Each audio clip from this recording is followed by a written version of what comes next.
ನಾನು ನಿಮ್ ಜೊತೆ ಮಾತಾಡ್ತಾ ಇಲ್ಲ.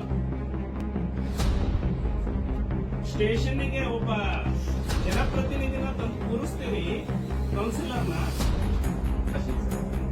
ನೀನಂದ್ರೆ ಹೇಳು, ಇನ್ನೊಬ್ಬರ ಏಜೆಂಟ್ ಅಲ್ಲ ಅನ್ನೋದು ಹೇಳಬೇಕು. ಅದು ನಿನ್ನ ಕೆಲಸ ಹೇಳಬೇಕಪ್ಪ, ನಿನ್ನ ಕೆಲಸ ಹೇಳಬೇಕು. ಈ ಸ್ಟೇಷನ್ ಇಂದ ನೇರ ತಾಕತ್ತಿದ್ರೆ ಹಿಂಗೆ ಮಾಡಬೇಕು. ಒಳಗೊಂಡು ಮಾಡೋದು ಹೊರಗೊಂಡು ಮಾಡೋದು ಅದು ಗಂಡಸ್ತನ ಅಲ್ಲಪ್ಪ. ಅರ್ಥ ಆಯ್ತಾ? ಒಳಗಡೆ ಕರೆದು ಗಿರೀಶ್ ಹುಷಾರ್, ಯಾವ ಕಾರಣಕ್ಕೂ ಬಿಡಲ್ಲ.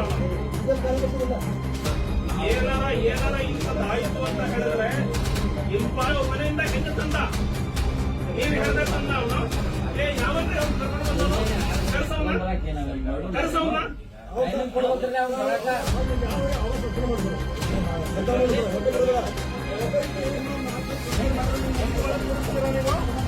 ನೀವು